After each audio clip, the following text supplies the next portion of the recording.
हिंदी साहित्य का आधुनिक काल, जिसमें हम आधुनिक काल के प्रथम काल का अध्ययन करेंगे, जिसका नाम है भारतेंदु युग।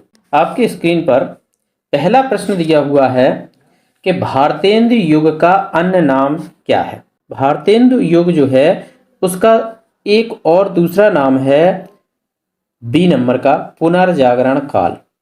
कि भारतेंदु युग का दूसरा नाम पुनर्जागरण काल है, इसलिए इसका बी राइट आंसर है। कि भारतेंदु युग की काल सीमा क्या थी। तो भारतेंदु युग की काल सीमा थी 1857 से 1957। तीसरा प्रश्न, भारतेंदु हरिश्चंद्र का समय क्या है।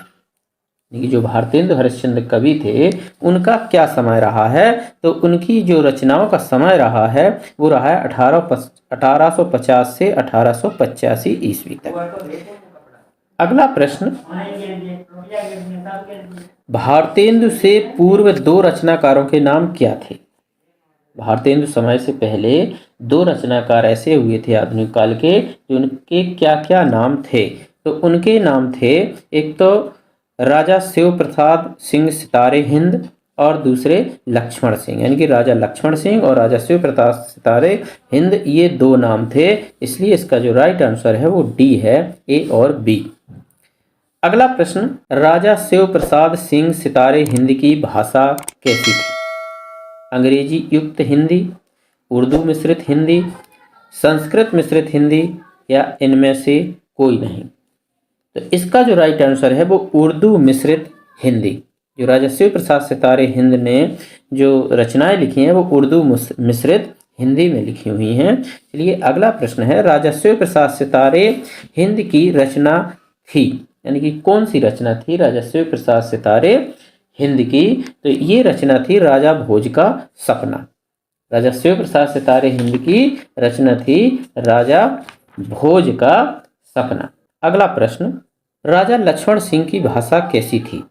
उर्दू मिश्रित हिंदी, संस्कृत निष्ठ हिंदी, अंग्रेजी युक्त हिंदी, इनमें से कोई नहीं। तो राजा जो लक्ष्मण सिंह थे उनकी भाषा थी संस्कृत निष्ठ हिंदी, यानी कि संस्कृत का प्रयोग ज़्यादातर उन्होंने किया था। और जो उर्दू मिश्रित हिंदी थी वो थी राजा शिव प्रसाद सिंह सितारे हिंद की। चलिए अगला प्रश्न है, राजा लक्ष्मण सिंह की रचना थी शकुंतला, राजा भोज का सपना, परीक्षा गुरु, चंद्रकांता संतति।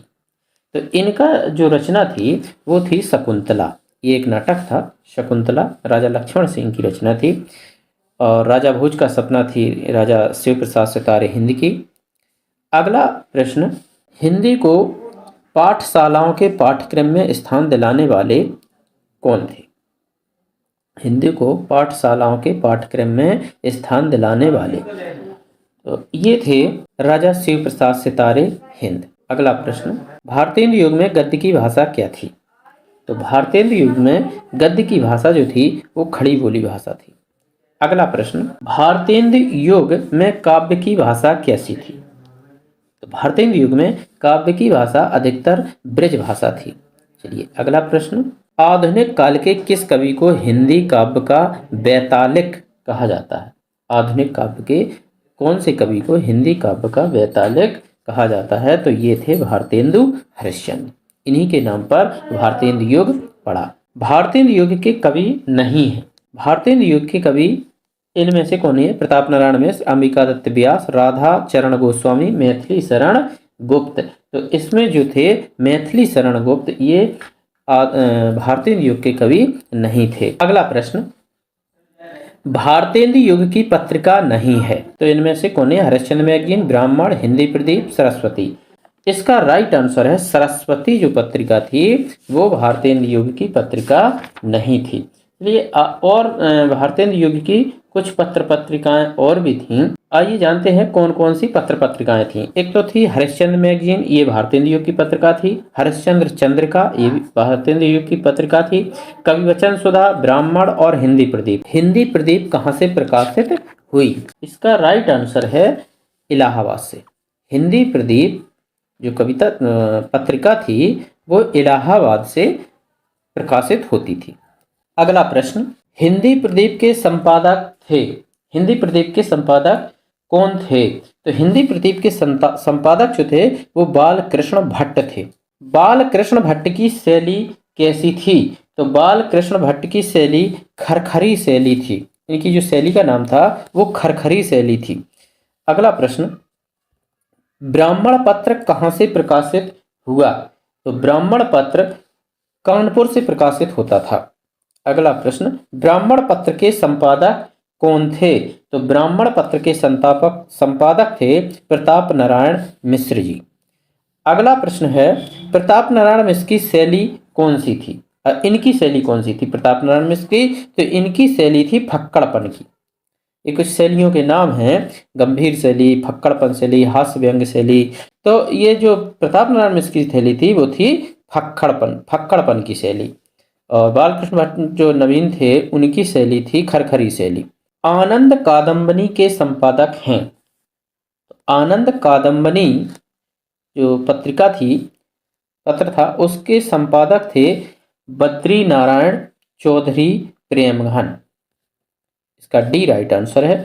अगला प्रश्न है 22वां, कविता वर्धनी सभा की स्थापना किसने की थी? तो कविता वर्धनी सभा की स्थापना की थी भारतेंदु हरिश्चंद्र ने। भारतेंदु हरिश्चंद्र ने कविता वर्धनी सभा की स्थापना की थी। अगला प्रश्न है, कौन सी पत्रिका कविता वर्धनी सभा का मुख्य पत्र थी? हिंदी प्रदीप, कविवचन सुधा, ब्राह्मण या हरिश्चंद्र मैगजीन? तो इसका जो राइट आंसर है वो कविवचन सुधा। अगला प्रश्न है, भारतेंदु युगीन साहित्यकारों का साहित्यिक उद्देश्य क्या था? तो इनका जो उद्देश्य था वो ये सभी थे, उद्बोधन, आवाहन, टिप्पणी। तो इसलिए इसका राइट आंसर जो हो जाएगा वो डी हो जाएगा, यानी कि ये सभी उद्देश्य भारतीय युगीन साहित्यकारों के साहित्य में थे। अगला प्रश्न है 25वां, भारतेंदु युग के गद्य लेखक प्रायः थे उपन्यासकार, नाटककार, पत्रकार या कहानीकार? तो इसके जो ज्यादातर जो लेखक थे वो पत्रकार थे। भारतेंदु युग के जो गद्य लेखक थे वो पत्रकार थे। चलिए अगला प्रश्न है, भारतेंदु ने कितनी पत्रिकाओं का संपादन किया था? तो भारतेंदु हरिश्चंद्र ने 4 पत्रिकाओं का संपादन किया था। चलिए अगला प्रश्न है, निम्नलिखित में से कौन भारतेंदु युग का विषय नहीं था? निम्नलिखित में से कौन भारतेंदु युग का विषय नहीं था? स्वदेशी भावना, बाल विवाह का विरोध, तीर्थयात्रा तपदान, मातृभूमि व मातृभाषा से लगाव? तो इसमें ये तीनों थे, केवल सी नंबर का नहीं था, यानी ये जो आंसर है ये इस प्रश्न का राइट आंसर है, तीर्थ यात्रा या तपदान इसका विषय नहीं था। चलिए अगला प्रश्न है 28वां, गोपाल चंद्र गिरधर दास का भारतेंदु से संबंध क्या था? पिता, भाई, चाचा या दादा? तो ये पिता थे। गोपाल चंद्र गिरधर दास भारतेंदु हरिश्चंद्र जी के पिता थे। चलिए अगला प्रश्न है, गोपाल चंद्र गिरधर दास किस रचना के लिए प्रसिद्ध हैं? प्रथम नाटक नहुस, प्रथम उपन्यास परीक्षा गुरु, संयुक्ता स्वयंवर, उपरोक्त में से कोई नहीं? तो इसका जो राइट आंसर है वो है ए नंबर का, यानी कि नहुस नाटक जो था वो प्रथम नाटक था और गोपाल चंद्र गिरधर दास ने उसकी रचना की थी।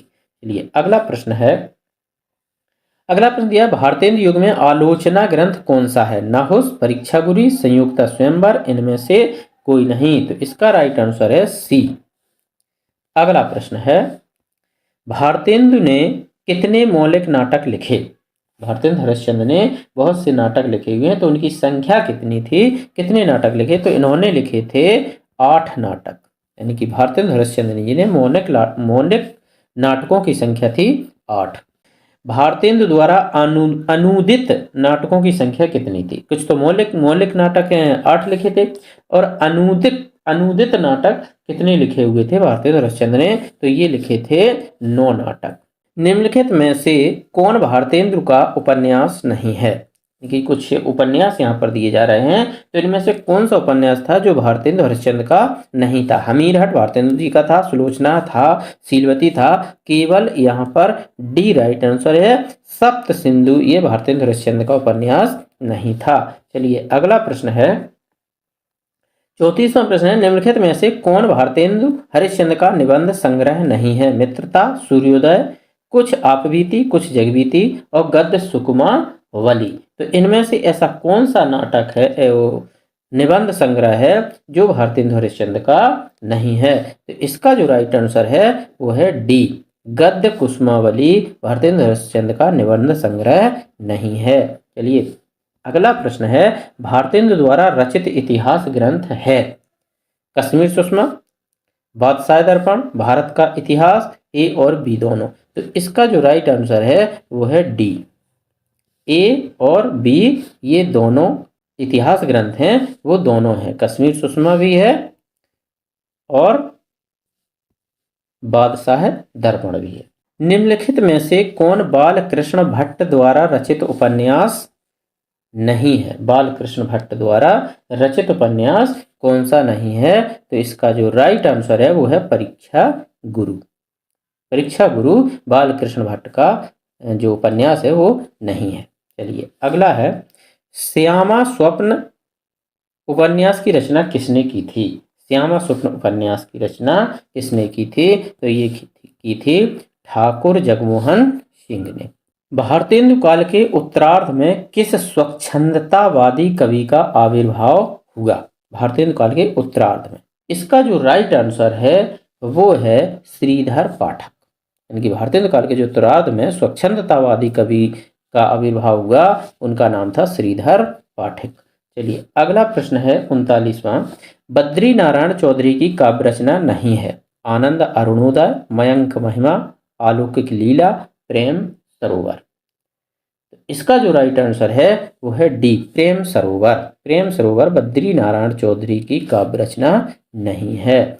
प्रताप नारायण मिश्र की काव्य रचना नहीं है? प्रेम पुष्पावली, श्रृंगार विलास, मन की लहर, वर्षा विनोद। तो इसमें जो प्रताप नारायण मिश्र की 3 रचनाएं हैं, लेकिन जो चौथी रचना है यानी कि डी नंबर की रचना है, ये प्रताप नारायण मिश्र की रचना नहीं है। चलिए अगला प्रश्न दिया हुआ है आपकी स्क्रीन पर कि ठाकुर जगमोहन सिंह की काव्य रचना नहीं है? प्रेम, संपत्ति लता, श्यामलता, श्यामा सरोजनी, वेणु गीत। तो इनकी जो रचना नहीं है वो ये श्यामलता, ये रचना ठाकुर जगमोहन सिंह की नहीं है। बाकी ये तीनों रचनाएं ठाकुर जगमोहन सिंह द्वारा रचित हैं। अंबिका दत्त व्यास की काव्य रचना है? इसका जो राइट आंसर है वो है पावस पचासा, सुकवि सत्सई, हो होरी। यानी ये तीनों रचनाएं अंबिका दत्त व्यास की हैं, इसलिए इसका राइट आंसर है डी।